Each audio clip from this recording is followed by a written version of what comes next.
प्रिय आत्मन, आज का प्रश्न है, कल आपने कहा जो रिश्ते सच्चे होते हैं उन्हें संभालना नहीं पड़ता और जिन रिश्तों को संभालना पड़े समझो वो रिश्ते झूठे हैं। इसे विस्तार से समझाने की कृपा करें। अब इसे विस्तार से समझाने की क्या ज़रूरत, ये तो आपको पता है, आप जान रहे हो कि जिन रिश्तों को संभालना पड़े। संभालने का मतलब क्या है कि डेली आप फ़ोन करो, डेली आप बात करो, नहीं बात किए तो नाराज़ हो गए, फ़ोन नहीं किए तो नाराज़ हो गए, कुछ उनको गिफ्ट नहीं दिए तो नाराज़ हो गए, अगर कम्युनिकेशन नहीं किए तो वो नाराज़ हो गए। तो बार बार संभालना पड़े, अपने को प्रूव करना पड़े, तो समझ लो वो झूठे रिश्ते हैं। और सच्चे रिश्ते ऐसे रिश्ते होते हैं जिन्हें आप सालों बाद भी करो तो भी आपको लगेगा कि अभी भी वही प्रेम है, वही ताजगी है, वही आनंद है। एक्सपेक्टेशन, उम्मीद नहीं है वहाँ सिर्फ प्रेम है। नहीं तो छोटी छोटी बातों में लोग नाराज़ हो जाते हैं। जो रिश्ते बनाते हैं, जो आपके मित्र होते हैं, जो आपके दोस्त होते हैं, आप देखो ना, डेली आप उनसे कम्युनिकेशन ना करो, 4 दिन बात ना करो तो खफा हो जाते हैं, गुस्सा हो जाते हैं। तो यहाँ आपको सावधान रहना है। आप ये किसी को इतना इम्पोर्टेंस दो, किसी से इतना उम्मीद करो कि अगर वो आपका दिल तोड़ दे तो आपको दुख ना हो, इतना ही किसी को इम्पोर्टेंस दो। और ये मान के चलो कि कोई भी नाराज़ हो सकता है। ये नहीं कि अगर आप किसी को बहुत प्यार कर रहे हैं, बहुत चाहते हैं, कल को उसने दिल तोड़ दिया तो आप नाराज़ हो जाओ, परेशान हो जाओ। परेशान नहीं होना, ये मान के चलना है कि कोई भी आपका दिल तोड़ सकता है। इसीलिए हर किसी को इतना ही इम्पोर्टेंस दो जहाँ आपको दुख ना हो। इसीलिए मैं कहता हूँ कि अपना वेल विशर परमात्मा को ही माने कि वही आपका अच्छा चाहने वाला है और किसी को नहीं।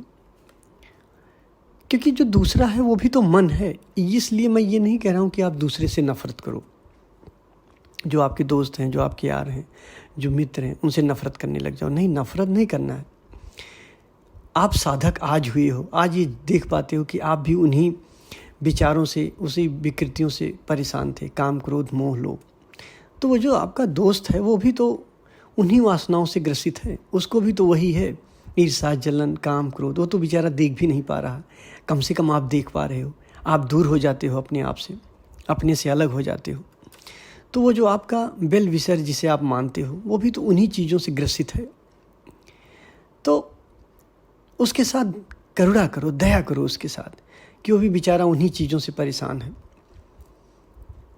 तो जब वो खुद ही वो वासनाओं से घिरा हुआ है तो आपसे क्या उम्मीद कर सकता है? आपसे भी वही करेगा। आपको भी जिन चीज़ों से वो परेशान है, जब वो खुद परेशान है तो आपको कहाँ से देगा?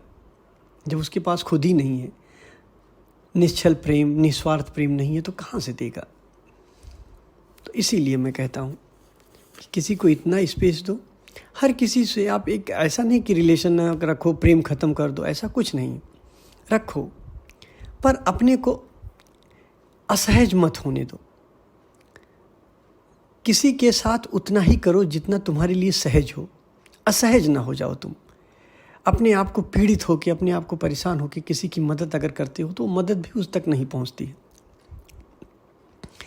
तो अगर आपको किसी को मदद करनी है, किसी को हेल्प करना है, तो पहले अपनी हेल्प करनी है। ये जो वक्तव्य बता रहा हूँ बड़ा स्वार्थी टाइप में लगता है, लेकिन ये सत्य है। आपके पास जो होगा आप वही दूसरों को दोगे। अगर आपके पास प्रेम है, आनंद है, तो दूसरों को प्रेम, आनंद दे सकते हो। अगर आप खुद दुखों से भरे हो, खुद पीड़ित हो, तो दूसरों को पीड़ा और दुख के सिवाय कुछ नहीं दे सकते हो। इसीलिए मैं हमेशा ये कहता हूँ कि जब तक आपको आत्मज्ञान ना हो जाए तब तक ज्ञान भी नहीं देना चाहिए, क्योंकि ज्ञान भी अधूरा रहेगा आपका। तो वही आप दे सकते हो जो आपके पास है। आपके पास आनंद है, आपके पास सुख है, आप प्रसन्न रहते हो, तो दूसरों को वही चीज़ें दे सकते हो। तो ध्यान रखना, पहले खुद भर जाओ, आनंद से खुद आनंद से भर जाओ, फिर जो आपके आसपास आने लगेंगे उनको सब कुछ मिलता रहेगा। आनंदित होते रहेंगे। और ये प्रश्न मिश्रा जी का था और मुझे पता है उन्हें इसका उत्तर पता है, पर वो मुझसे सुनना चाहते हैं। वो चाहते हैं कि मैं कुछ कहूँ, शायद इसी वजह से इस प्रश्न पूछा है। बाकी मिश्रा जी जिस अवस्था में हैं, जिस जगह हैं, उनको सब पता है। धन्यवाद।